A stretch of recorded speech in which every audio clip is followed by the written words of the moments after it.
we go. And do you have a copy of the book that you could hold up, Angie? I could have thought of that, couldn't I? Yeah, I could have thought of that too. Yeah, I could. I can I could. go and grab one. It'll take me a few seconds though. Yeah, absolutely. Let me go and get a copy.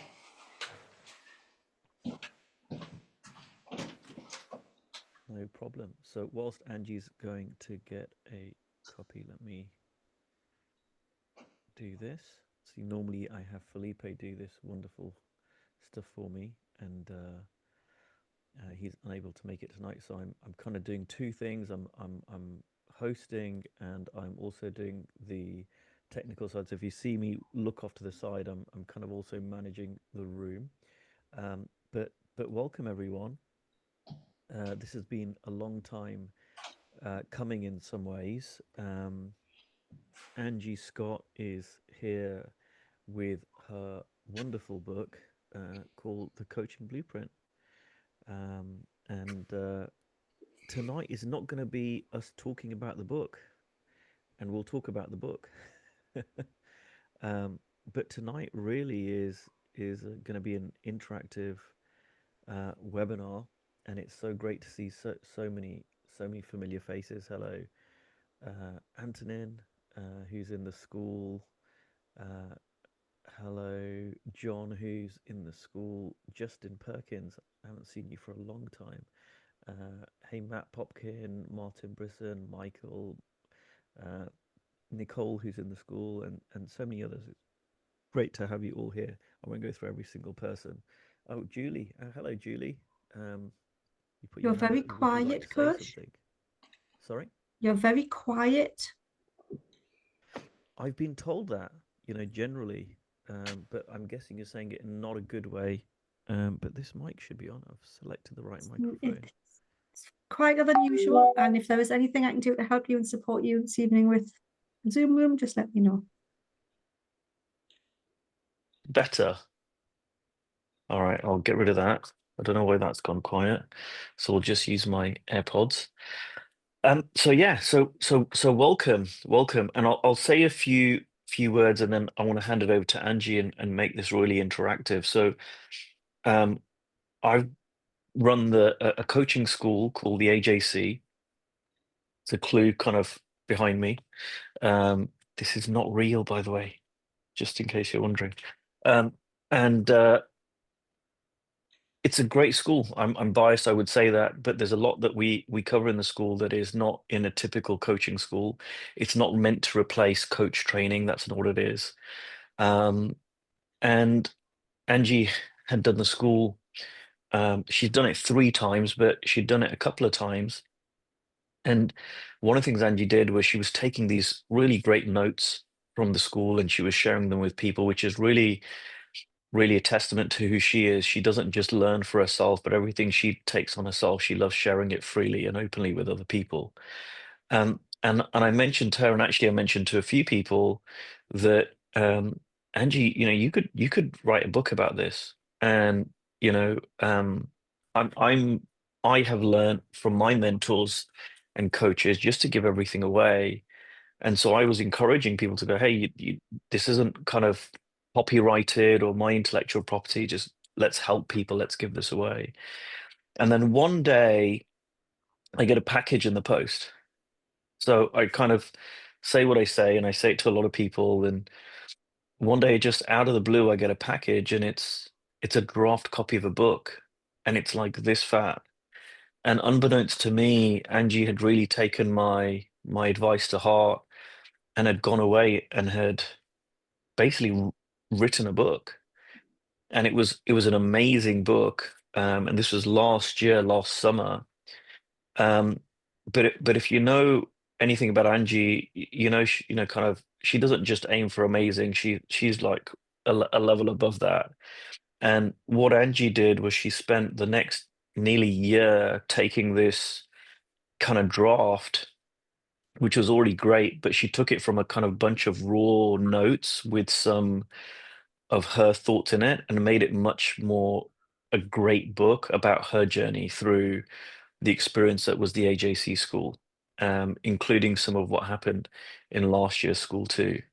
And I'm really, really blown away by the book. In this year's school, it's of course part of the curriculum, but not only is it part of the curriculum, it was like the first book I asked people to go through. I think it's absolute gold for any coach.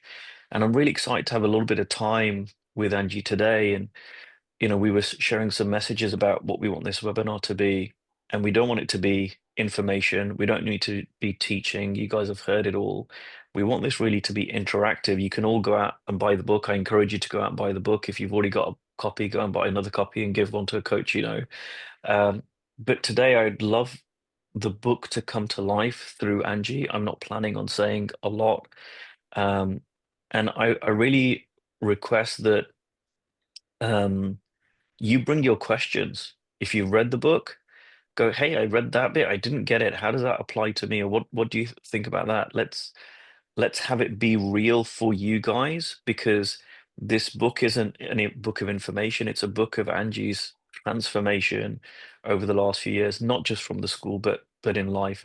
And if you read it, you'll realize just how remarkable a woman she is.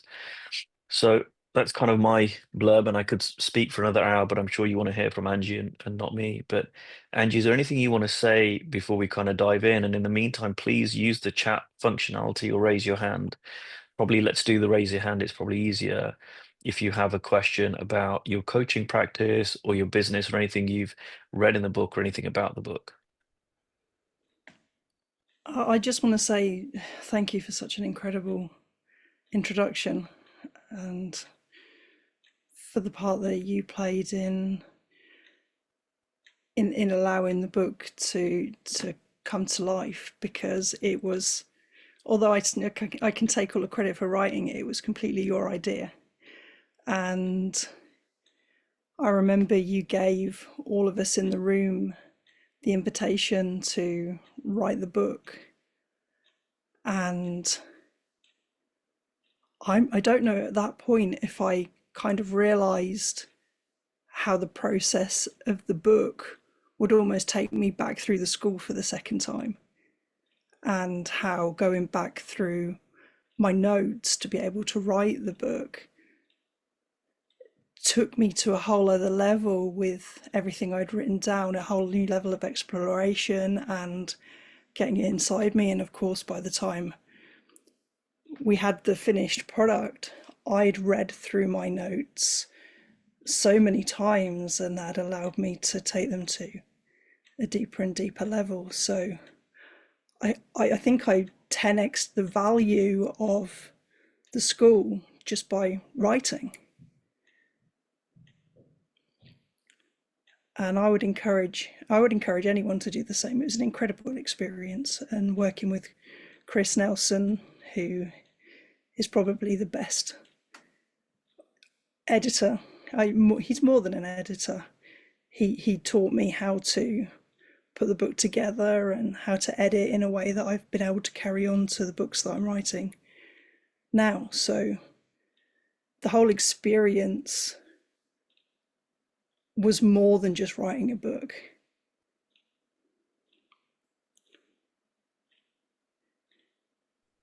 I'm gonna I said I wasn't gonna say anything, but famous last words. So I'm gonna throw in something because I think it might encourage some interaction. I think one of the things that stands out in the book is well, a few things. One of the early stories, which is right at the beginning, was the story of you kind of hiding in the toilets. And it really humanizes you. I know it's a true story. I had no idea that happened, and I was running the school until I read the book. Would you mind sharing a bit of that, but also just telling us kind of the arc of you through from going from that to where you were by the end of it? Yeah, oh, that sticks in my mind so much. And it's one part of the book that a lot of people have said to me, oh yeah, I really relate to that. When I first went into the room, I had that same feeling, and that does go away. It really does go away. And I kind of had this illusion that that it was okay for me to see how brilliant everybody else was, but it wasn't okay for me to see that in myself. It was really ingrained to me that it just isn't what you do. You don't see your own brilliance. It's this false humble that you hear Steve Hardison speak about a lot, because what became true was when I allowed myself to receive that, it became much easier to see it in other people. And on that first day, when I just felt so out of place in the room,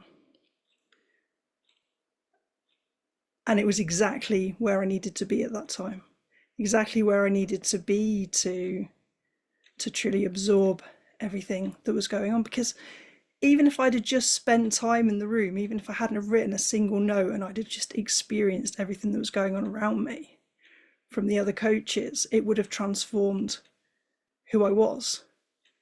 Just the pure energy in the room, the interaction, the level of service.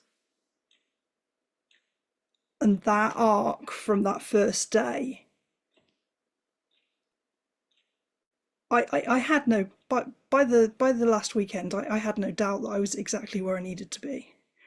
And that was as true on that first day when I didn't feel like I should be there, as it was on the very last day when, in my own mind, I felt like I did belong.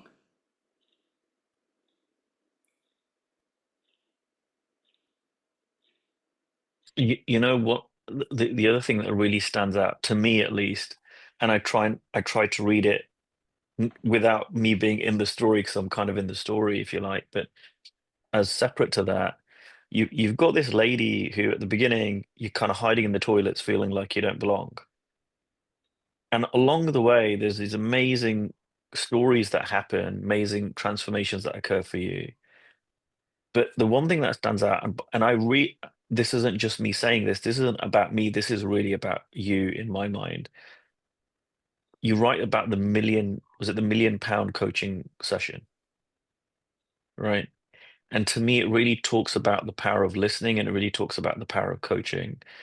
Um, Please, could you share that? And I encourage everyone who's listening to this, you can show up to this conversation, this webinar, as like, oh, a passive listener, or you can find £1 million worth of value in this conversation. So I'd love to share how that occurred for you. So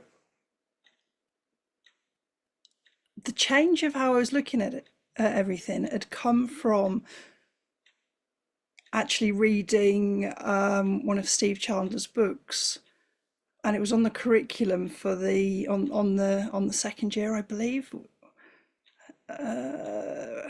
I've almost got the name of it. Enlightened Uh, Gardener. No, no, Steve Chandler. It's Wealth Warrior, 37 Ways to Boost Your Coaching Practice. Crazy Good. Crazy good. That's Crazy Good. the next one I was about to say, of course. So I'm reading Crazy Good, and I'm flicking through this book, and I'd almost got to the end of the book because it's on the curriculum, and I get to the last few pages, and I'm thinking, there wasn't anything new in here. I didn't hear anything. And then I had this idea of, well, what if I go and read the book again, but I read it from a point of view that everything single thing on that page is absolute gold. Everything on that page can turn things around for me. So I went back to the front of the book and I started reading it again in a very different way. And somewhere along the way, I was getting so many ideas. I was then writing notes. I was getting ideas for things I could do. And the penny just dropped that, oh, it's not the content, it's my listening. It's what I'm doing with that information. I could sit in any group in the world, and it doesn't matter how powerful it is. I could walk out there with nothing if that's where my listening is. And then we had a coaching conversation shortly afterwards where I needed to bring in some money for my businesses to bring my my businesses through the winter, because it was running businesses up in North Wales, very seasonal. It's busy all through the summer, and then we get to winter, everyone goes home again. So I begin to apply that to my businesses of what is already there that I'm not seeing. What have I already got that I can monetize for my business? And we had this conversation, and through that conversation, I think it was an in-person coaching conversation where we looked at the possibilities beyond what I may have already seen. And through that, I saw a way to just reach out to people I wouldn't have reached out to make offers. And I reached out to companies, and I, in advance, secured some long-term tenancies in the hotel. And I wouldn't have done that had I have just been looking at the situation with this is how we do things. This is how we always do things. So that become known as the £1 million coaching conversation, because of the action that then come, immediate event action, as Ankush likes to say, of going out straight away and putting in those emails. And I guess I sent out with my team 30, 40 emails, and we got 2 responses, and those 2 responses came back, and one of them secured 300,000 and the other one secured 750,000. So, and then that was my kind of the learning of, we can look further. There's always something to see beyond what we're already seeing, through who we already are, through the actions that we're taking, through the ways that we can move the needle.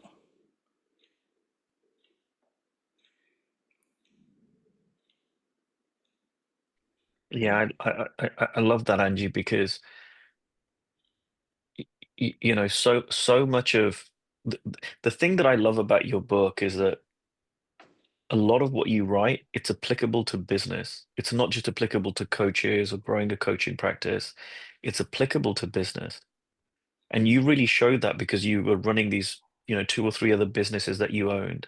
And you took everything that I was sharing predominantly for coaches, although I was saying, hey, this applies everywhere, and you really did apply it with incredible results. And this, I think, was just, you know, probably the biggest version of that. But for me, the takeaway from this is really you're listening and then taking action. So, like I've heard Steve Chandler talk about, you know, living in possibility. I've heard Steve Hardison talk about, you know, making the ceiling the floor, and I've heard all of these things. And you're one of those people who I see who actually does that, and you keep showing up, and then the results really speak for themselves. And I know that you've not only helped yourself do this, I've seen you do this with so many of your clients, you know, beyond what they initially thought was possible. Um, I'm thinking of one of your clients who you told me about, um, and was thinking about his financial situation in one way, and it turned out to be totally different. He just hadn't counted things, right? But it's how the mind plays out into how we see the world. Um, I love that, and I'm gonna pass over to Julie. I think Julie had a hand up, and then Craig.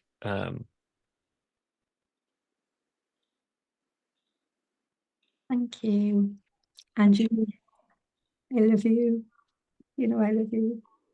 Um, so you mentioned coming into the school, and you obviously we've had that conversation in the past about not feeling as though you belonged in the very beginning. And I'm just wondering, like, on an identity level, who you were when you first walked into the school and who you were when you walked out of it. What shifted? What shifted for you to be able to turn from the person who didn't think that she belonged and wanted to, not even want to walk in the door, to the person that is able to create and participate in $1 million coaching. And how was that transformation, that transition, that the identity shift, how is that playing out in all of your coaching and everything you've created since?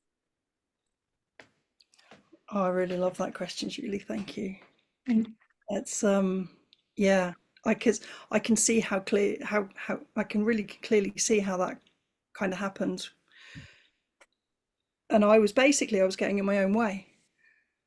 So I would say my biggest learning around that was seeing that when I'm in my thoughts and I'm stressed out and I'm thinking about, oh, I don't fit in, I don't, but I'm missing all of these opportunities, and I'm really closing down my own thinking and not allowing myself to see past the negative thinking and the worrying into all the possibility and the testing. And I think in the beginning it was a lot of testing,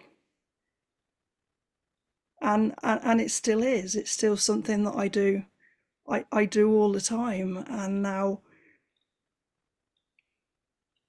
a bit of a cliche, but just feeling the fear and just going for it anyway, because that realizing that those thoughts and those feelings, they don't actually ever stop me taking the action, but they can really feel like they're stopping me.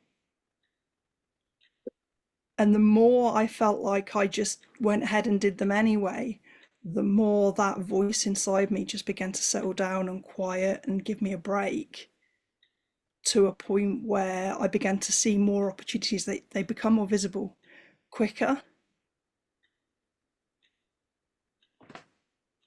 So yeah, I would say that it's an ongoing path, it's ongoing learning.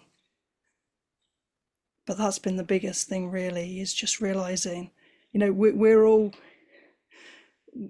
just making it up as we go along. There is no rule book for any of this, and taking the chances and testing when we get out of our own thinking is when things really begin to change. I'm going to be sneaky and sneak a second question in. I'm sure Ankush won't mind. Sorry, Joe. So, just given that you've just said all that, right, and your experience and your journey, and where you are now,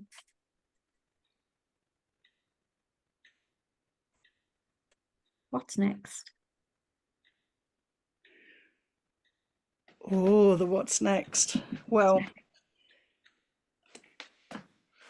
I would say the what's next for me is I fully intend to continue to coach. However, it might take a different direction going forward for me. And the exploration through AJC really allowed me to see who I am as a coach, and to see that where I coach, where I'm the strongest coaching, are the things that I'm experiencing myself, the things that the path that I've already walked. So going forward, I'm really hoping to put some workshops together, maybe for other people that want to maybe tell our own story, because story is such a powerful, it's just such a powerful way to share and to learn and to grow. And that's something that I would love to do more of going forward. And of course, going forward, I'll still be coaching. I love your book. I love you. Thank you for all of the support you've given me in my first year. Somebody else asked a question then. Thank you. So I think Jeff was next, and I would just add this. Um, any question and any answer, hear it about you. And I don't mean that to sound like a cliched coachy thing, but I mean apply it to your life. Take it on board for you. This isn't about like, oh, look at Angie, she's amazing. She got £1 million insight. Oh, great. That doesn't apply to me. Well, look where it does. And the identity shift that Julie asked the question about, if I would encourage you all to listen to this again. Okay, what kind of identity shift could I make if Angie's made this kind of huge shift in her life? What's the next level for me? And it doesn't matter where you're at right now, but what does that look like for you?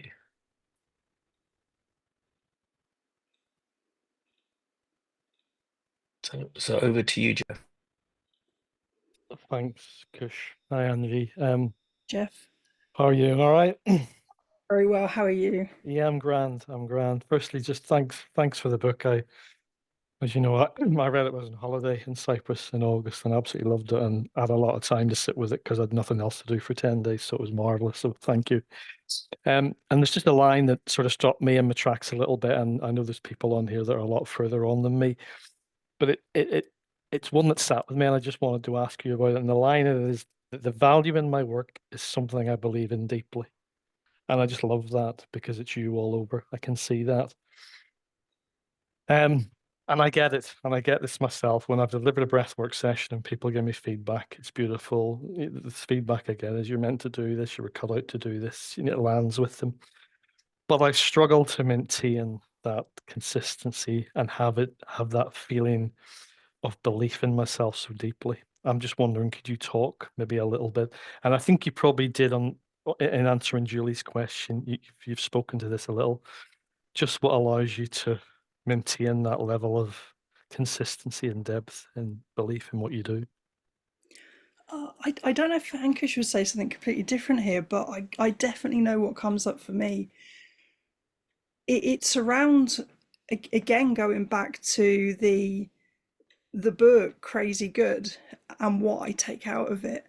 What I've realized is when I open up a space like in the wealth consciousness, there were people within that group that made huge sums of money by taking action, consistent action. And for me, that's what it's about. It's about opening that space and inviting people to come into the space because who they are in that space and what they hear in that space is the thing that's going to transform them, not who I am, what I'm saying, what I'm teaching. It's just the possibility of creation. That's really interesting. And I love that. And I love that idea. That you're just funneling, you're just a portal to see what happens for other people, kind of. Yeah. Yeah, and we can play and take action, and with our breathing we can slow down and be in that space, and it is all about just how much do I want to lean into that.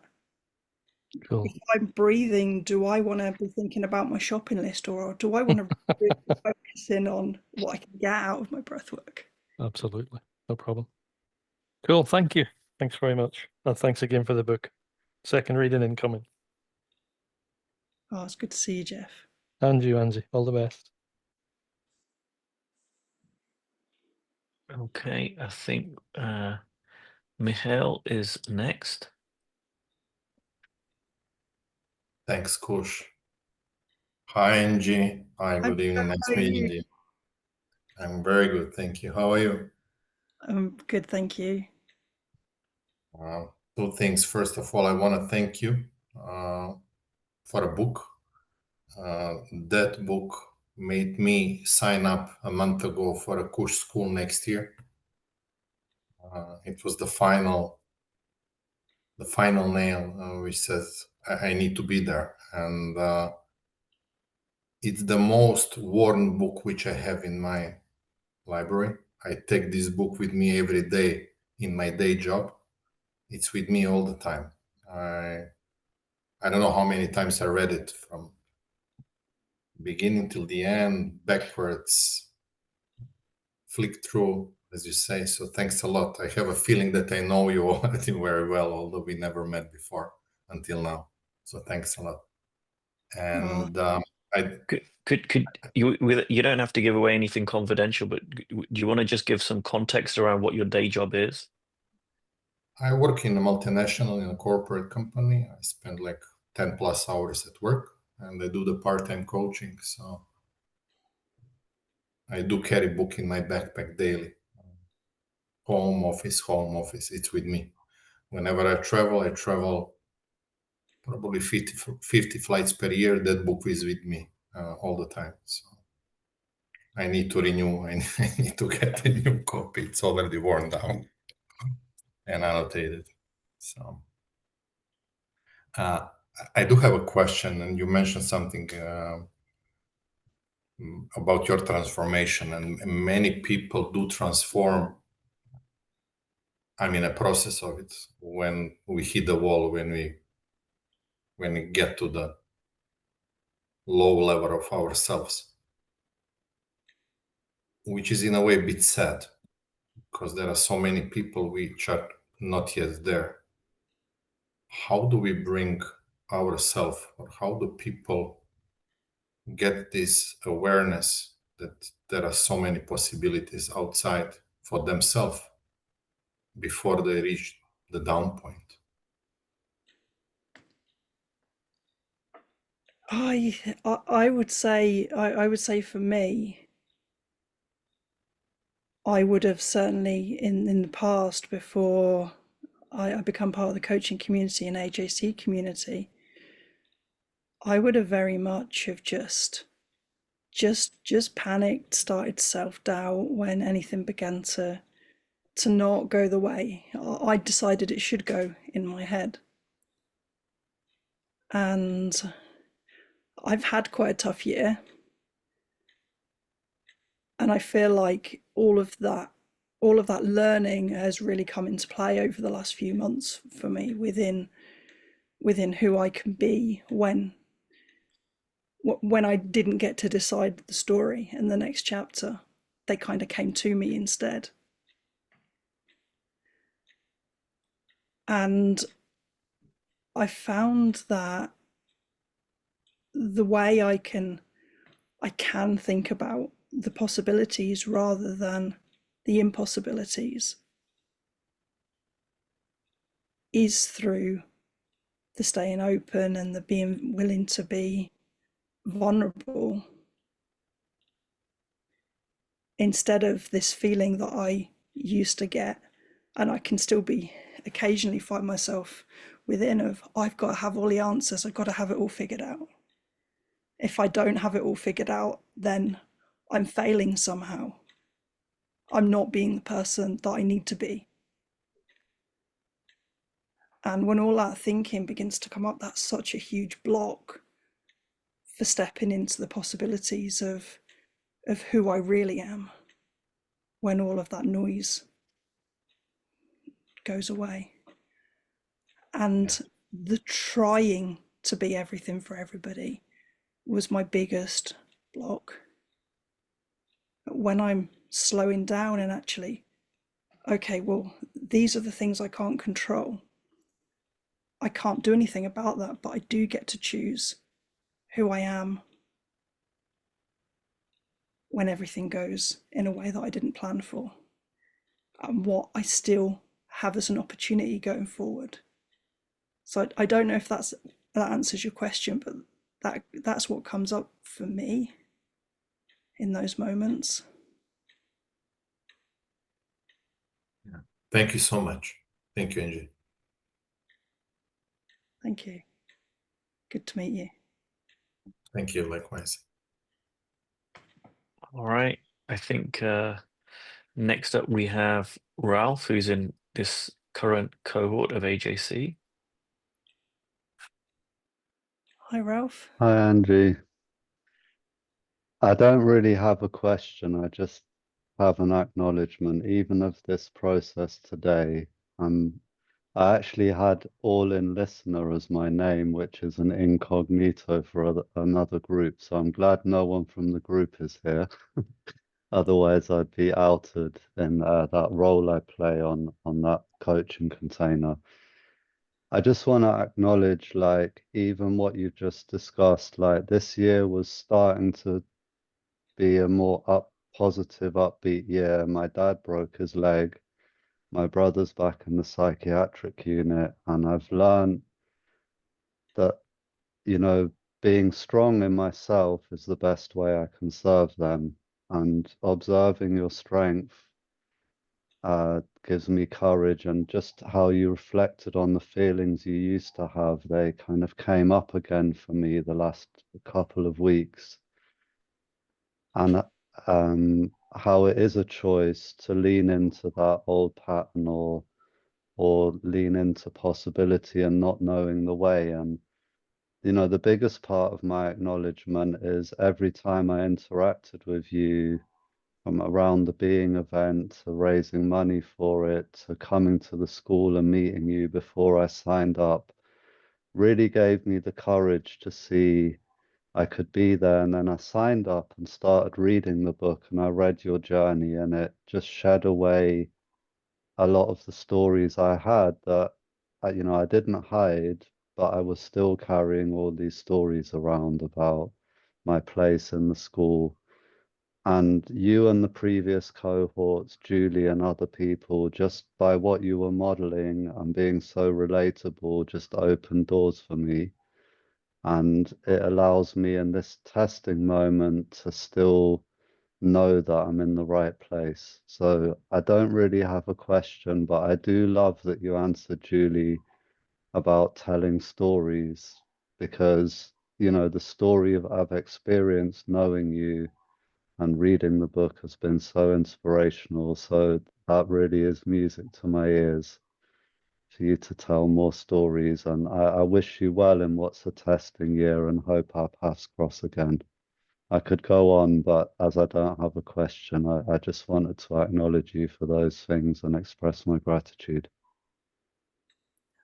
Thank you, Ralph. I don't know about you, but I feel like when we get the months and weeks where things feel a lot harder, that showing up is all we need to do rather than this heroic mode that I maybe thought that I needed to go and be in the role I was in. That just showing up for family when things are hard is the thing that they often need the most in those moments. Yeah, I agree. And I've gone from with my brother when he's that ill, it's, you know, he did require maybe not saving, but deep intervention. But my experience with his recent bout of illness is he's got systems in play, which again I've learned in the school and from you guys, of how to support himself. And now just a quick phone call, because it's expensive, it's not in my contract anymore, has just made the world of difference, not only for him, but by showing up in that way has really, you know, served me as well. And, you know, especially the beginning of the book, you know, I had no idea of your journey before I met you. And it was, you know, it just uh, encourages greater resilience in me. And I feel to hand over to whoever's next, but I'm just very grateful and I am listening with everything to gain strength for the coming time and show up to the next live weekend with even more powerful listening and gratitude. So thank you. Thank you, Ralph.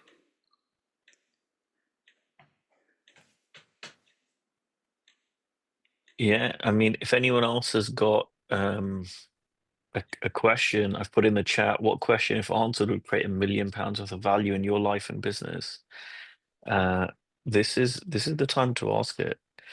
Um, I'm just going to reflect back a little bit, and Angie, I haven't said anything about what's happened since the end of the book because it's not my story to tell. But I don't know if you want to share it or if I'm at liberty to share any of that.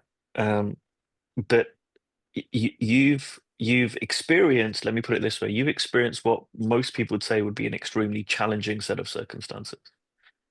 Um, you know, losing your main business where your hotel burnt down, losing both your parents in a very short space of time. I think most people would really struggle with that. And what I see in you, and this is what I learned from you, is just incredible resilience that you have. Um, and and I see this a lot from coaches, especially coaches that are successful, is they have their moments, but they don't stay in victimhood. And I think what's really remarkable, what I love about Steve Chandler, what I love about you, and people like that, is that you show me what is really possible. And I think for me, your story, and why I'm so glad it's out in the world, is I remember I remember speaking to you. I think we met for the very first time in 2022. I don't think I knew you existed before kind of 2022, maybe kind of April 2022.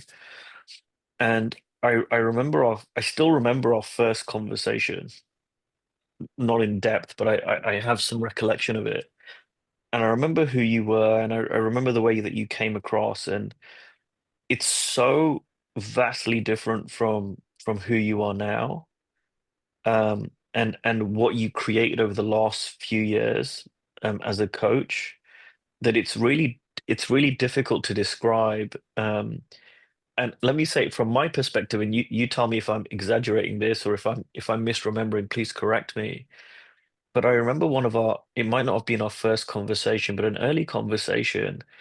And the conversation went something along the lines of, given where I'm based, given who I work with, and given everything, there is no way that I can kind of make money as a coach around here. Um, I could potentially give it away for free, but this is a very deprived area, and no one's going to pay for coaching. And you went from that to not moving, but creating £1 million of value, yes, for your other business, but then creating not just clients, but creating massive impact in the lives of people you worked with and continue to. And that's not a small shift. And I really see that as an internal shift. Um, and I'm curious because, and I don't know the answer to this, or what you're going to say, but I'm curious. When we look around in coaching circles, what we often hear is like, there's too many coaches, the market's saturated, um, there's too many people being qualified. Now we're adding to that with AI is going to take all the coaching jobs anyway. I'm really curious, given what you've been through over the last few years, how you see that now.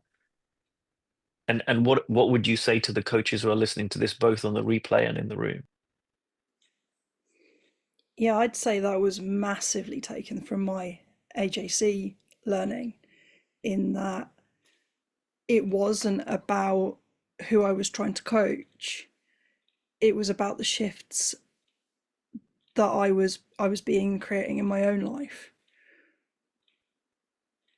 Because when I take a stand and I share everything I'm doing, and the way I've shifted things and who I've become within that process, someone is always going to say, well, what did you do? What was the formula? How did you do that? And I found that I was going from trying to find clients and really taking on board, actually, I just need to be service. Forget about taking on clients and who's going to sign up with me. I just go out into the world and serve.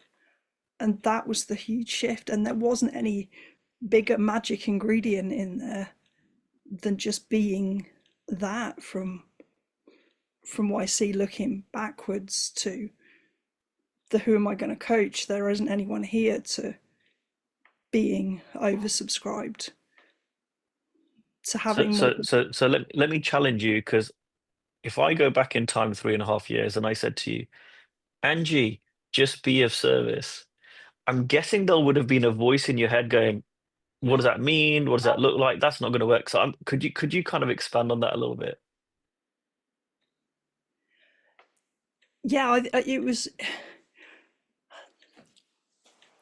It's such a difficult question to quantify. It's almost back to that thought and feeling of going into that first session, and why the book's called The Coaching Blueprint, because that's what I was looking for. I was looking for the coaching blueprint. So it's really hard to quantify specifically how that looks, because one thing I've always said during the wealth creation groups is there's a million ways to make £1 million. And the gold that we've got inside us is different for everyone. We've all got experience, we've all got things we can share, we've all got gold. And when we begin to lean into that and put that out into the world, who we are already, rather than who can I coach, I really think that was the penny that dropped for me in how I can be different, and realizing from my own personal point of view, and it will probably not apply to anyone else, is at that point I knew how to set up and run businesses. I knew how to create systems within companies that would pull a company out of failure to a company that was thriving by who we were, by serving the customer. I do remember you said to me very early on that I get service, but I worked in hospitality. You can't work in hospitality without getting service. So taking that even deeper is, I already know how to do that. So be that more, because I can always be more of who I am. Or I don't know if that answers what you're saying. That's what's coming up. Is it's no one answer. It's not the blueprint. It's the who am I anyway, and what value could this be for someone else? I want to give an example from what you've told me, and I think this really will highlight who you are. So when Angie's talking about being of service, and this is in the book, right? There's a bit in the book where there's a patron you had who you had to ban from your hotel, from the bar, and he had kind of mental health issues, and he had all this stuff going on. And you went and sat with him on a bench in the town. And I remember when you and I would talk, so just to give context, Angie and her former partner bought this property, bought this business, which I think hadn't made money since the 80s or something. Like for a for decades had lost money. And so, this isn't just some business that she took over or business she started. I mean, this has been a failing business for generations, for decades. And you came in, and I remember when you would talk about it, you'd talk about this serving the community. You'd talk about this making the town better. And you really lived that. And I think for me, when I started coaching, if I heard that, I'm like, oh, that's kind of an aside. Yeah, well, of course she's going to do that. She's making money. And I had it back to front. Whereas what I see from you, Angie, it was always front and center. And when you are someone who really does think, okay, who is this going to serve? Is this going to serve the wider community, that the person that's in front of me, regardless of whether they're a homeless person who's going to, or someone who's what some people might have classed as a troublemaker, or a corporate entity who end up, giving you a big contract. It was the same way of being that you had. And I think, I was interacting with someone on LinkedIn today about, they were talking about leadership and how they've written all these books and stuff about um, leadership from character and identity. And we just had a couple of messages, not deep interaction. And I said, yeah, it's how I see it. And I sent him a message. I said, to me, leadership is who are we being when no one's looking, right? And I think that's what everyone looks for in our leaders right now, whether it's politicians or whether it's CEOs or whether it's in our families, right? And you really demonstrated that, and I think you demonstrate that in the book. And for me, as coaches, I think that's the work for me. I think that's the work for all of us, is continually stepping into that level of service when no one's looking, right? It's like cleaning up around us. Are we making our communities better? Are we making the area we live in better? Are we making a difference that's positive? And you and I have talked a lot about, you can't outgive the universe. Um, and I'll say in my coaching school, I dare you to prove me wrong, right? I dare you, right? Go and give, and then watch it not come back to me and say, "Kush, I tried it and it didn't work." I've never had someone come back and do that. I've had lots of the opposite. I've had lots of people going, "Yeah, we didn't believe you. We tried it, and oh my God, this happened, and this happened." But I've never had it the other way around.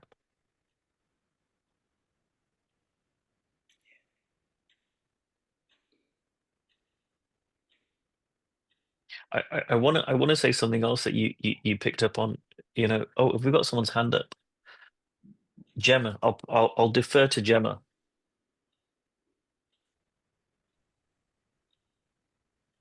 Thank you. Honestly, it's not urgent, but I think you might already have kind of answered it, to be fair, anyway, in the question that you just asked. But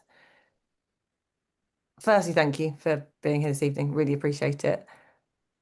And there might not even really be an answer, or as I say, you might already have given it, but I really resonated a lot with what you were saying about the whole, when Julie asked the question about like not feeling like you belong, and then the identity shift to then sort of feeling like you were where you should be, and you were where you were meant to be, and that whole thing of kind of getting in your own way, the thoughts taking over, and then that idea of feeling the fear and doing it anyway, taking the action. And then you said something else as well that kind of was, oh, and then the whole thing about if I don't have it all figured out, I'm failing. Like that's a feeling I can very much resonate with. There might not be an answer to this, but you sort of said the what was that you did the thing anyway, felt the fear and did the thing anyway. I guess what I'm looking for, and maybe there isn't a thing, how did you manage to break through those thoughts to feel the fear and do it anyway? Like what was the process, strategy? I don't know, like what was the thing that helped you to find your way through that, if that makes sense? And I have a feeling it might end up being service, like it might be what you feel alluded to now, but if that doesn't sound like too basic a question of like that's the what, but like how did you manage that, I suppose? Hi, Gemma. I realized something, and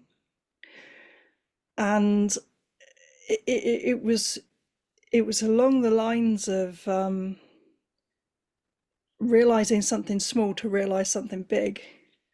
I wonder if you've ever sat on the sofa and maybe you need to go out to training or you need to get up to do a job and you thought, I really don't want to do this. I really don't want to get up and do this. Because I can relate to doing that. And what I realized is in those moments that thought doesn't actually stop me getting up and putting my training gear on or getting up and doing the job. I can still do that even though I've got the thoughts. I don't need to get rid of the thoughts to go and do it. That they might sit there anyway. I can't make them go away. But I can acknowledge them and still get up off the sofa. And I think it was that, realizing that what works for the little things works for the bigger things as well. Yeah, I like that. That makes a lot of sense. Kind of taking the evidence that you've done it somewhere else, I suppose, in a small way. And yeah, and even just testing it and thinking, right, well, I really don't want to get up and do this job, or I don't want to go and do my tax returns. What if I just go and just getting really curious of, well, what if I just do?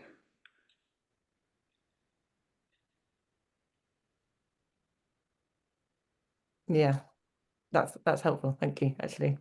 So it seems like a really, sort of maybe compared to others, but like a really basic question, but it's just, you know, that putting something a bit more tangible on like in that moment, yeah, how do you sort of defeat it? And that makes a lot of sense. Thank you. It seems like something really simple, but it was also a moment for me where I got really curious and thought, oh, I just hadn't noticed.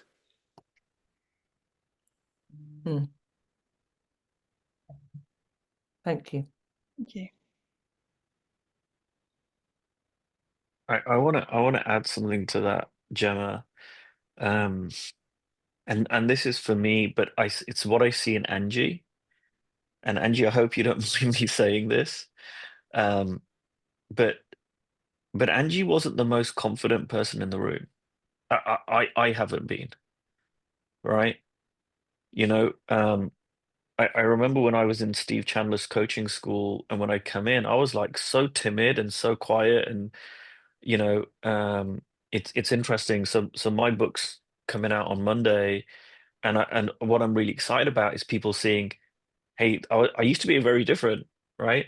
And in fact, you know, Chris Dorris said to me, he's like, you're doing really well right now. And he goes, I knew that person would do well out of Steve Chandler School, and that person, but I didn't expect it from you. And he was very sweet. He wasn't saying it in a negative way. He's like, I didn't expect it.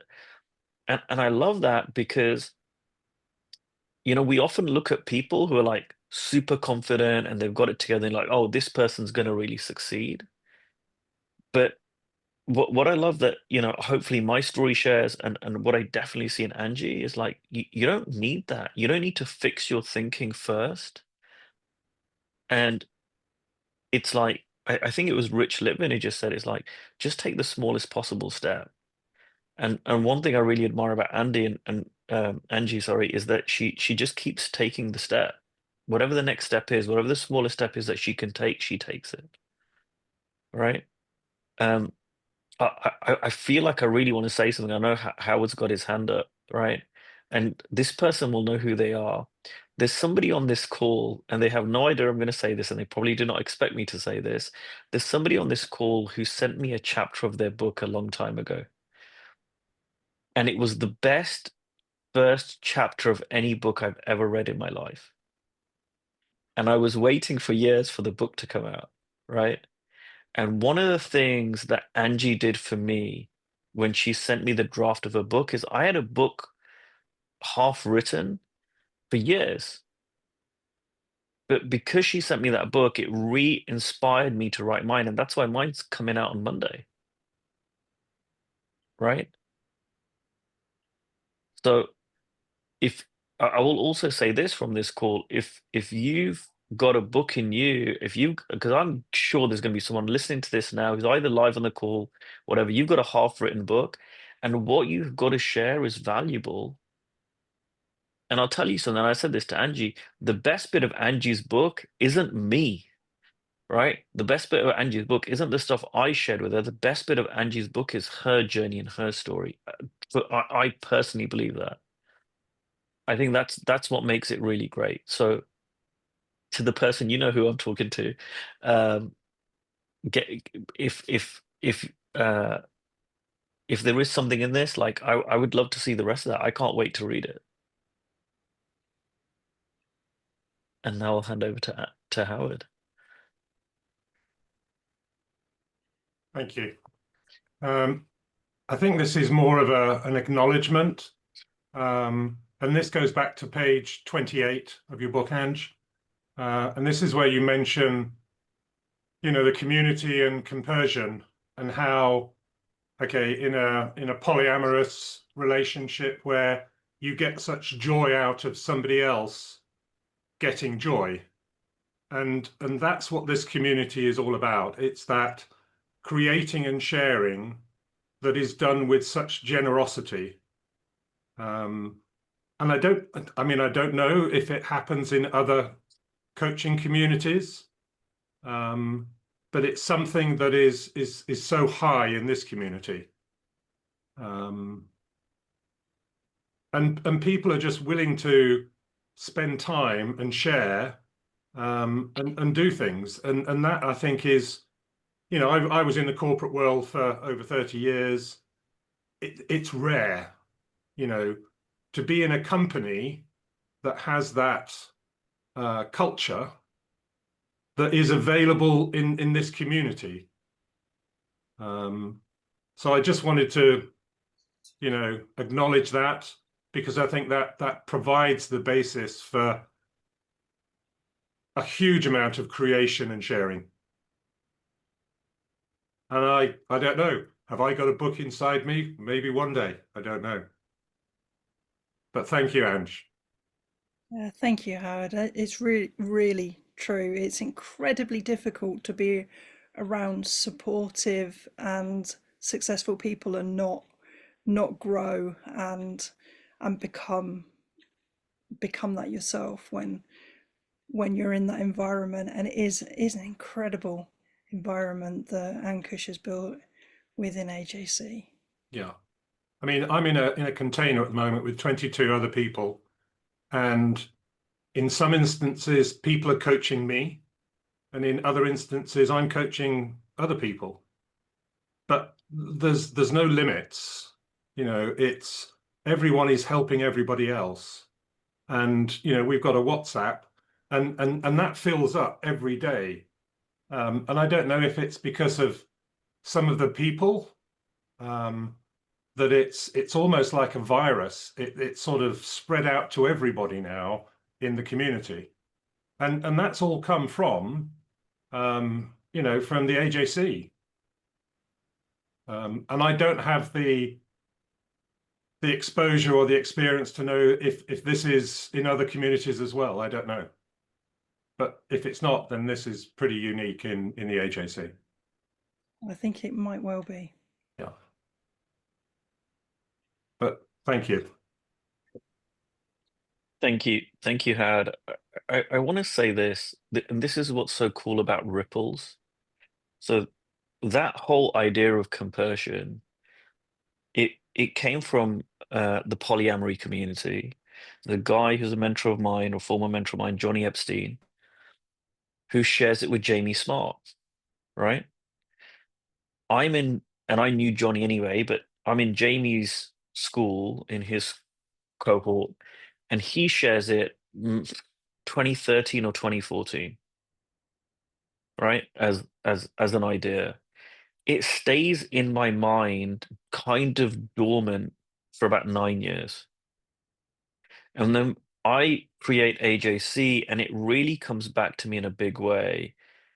And I kind of make it my own, but it's not really mine. And I can't create it on my own. But I think you're absolutely right. And I don't think it's anywhere else, certainly not in the same way. And it doesn't matter. That's not the important thing. But what I want to offer you, Howard, and I want to offer everyone on this call is, and maybe I'm a dreamer, right? But so what? But imagine that kind of culture going into any kind of organization, right? And some of you here coach corporates or coach businesses. Like imagine a business with a board of directors where they're not trying to like one up each other and trying to get to the top and whatever, because that's the culture of a lot of organizations, right? Like the way that we've built our organizations, and it's worked to a certain extent, has been, of competition, and it's been of a kind of meritocracy to get cream to rise to the top. But there's a downside to it. And I see it. You see it. You see it from your own experience. We all see it as coaches too. There's a downside of that, and it costs, I believe, globally trillions of dollars, right, to humanity. Now, if we operated from a place of compersion, which is wanting the best for each other, seeing the best in each other, and speaking to the highest and best in each other, it doesn't make a 5%, 10% change. Like, I think it's a humongous difference. And I want to enroll. I don't care about people joining AJC, and I would love people to join AJC. But what I really care about is the impact that coaching can have on humanity. And and people are getting it. You know, there's a guy in AJC this year. He's one of the top leadership coaches on the planet. And you know, we talk about this, and he sees this, and it's one of the reasons he enrolled in AJC, because, you know, I said the impact that coaching has had on leadership. I said, if you take, and by the way, I don't care if you're a brand new coach, if you take what you know about coaching, development, personal growth, human potential, and you go into any corporate in your city, town, biggest place near you, I guarantee you there's a gap between what you know and what people are really living. There's a gap. So I go, we haven't even begun to that. Now, let's take that, whatever the gap is. Well, the thing that we know now, that's not the limit. There's things beyond that.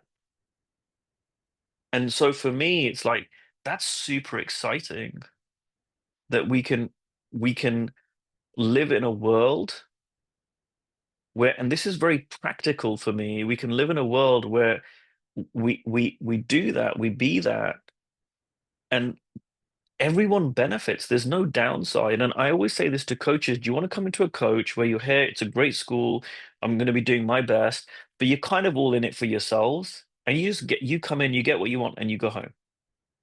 Option one.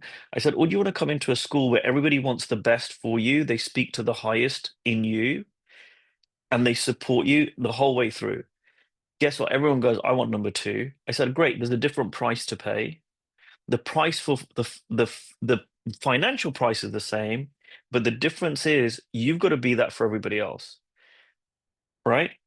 And everyone shows up to that differently. And I'll tell you something, the people who really take that on in the school, in every year that I've run it, who really be that for others, again, you can't outgive the universe, it comes back. So I would say, I think there's a shift coming. I think it's already happening, where people are realizing that there's a new way to be in organization, business, politics, whatever, that's different from the world that we're working in. And I really feel coaches have a huge part to play in that. And I'll get off my soapbox now, because I'll talk for another hour about this. But I'm really passionate about this, and I think it's something that we will have a role to play in. Can I just add, I did a post today on Substack, which was replacing toxic culture with compersion culture.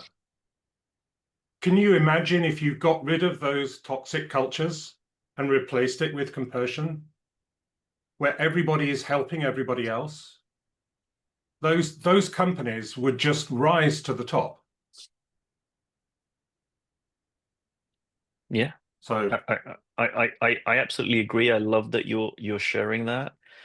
And I think people are, more and more leaders are open to this than they were ever before. I don't think this is as radical as it was maybe a decade ago. And it's still radical, but I think people want this because, again, in Angie's book, what we all connect to is her story and her. And people crave, and I use that word very deliberately, they crave connection. They crave relationship. And it's more enjoyable for any of us to work in a culture of compersion than it is in competition. I mean, it's just common sense. Thank you, Howard. Can I just very Angie, yeah, say, go on. I know you've mentioned it already, Kush, but your book, I just want to say congratulations on your book, Awakening the Coach Within. I've had the opportunity to write an endorsement for it, so I've already read this incredible book, and just huge congratulations for that coming out on Monday. Thank you so much. I appreciate it. Everyone who's pre-ordered it, thank you. And yeah, I can't wait to see the ripples of that alongside your book in the world. And thank you to everyone who's been supporting me on that journey, like including yourself and Chris, Julie's, who's on here, has done a lot, and so many other people. But thank you for that. Is there anything you want to say finally before we finish up for today? Just thank you to everyone for joining us today. It's been incredible to see faces I know and faces I don't know, and to reconnect with some of you. And lots of love to everyone, and lots of incredible compersion and success on your journeys. Thank you so much. All right, if anybody wants to say anything, you can unmute yourself. I will stop the recording.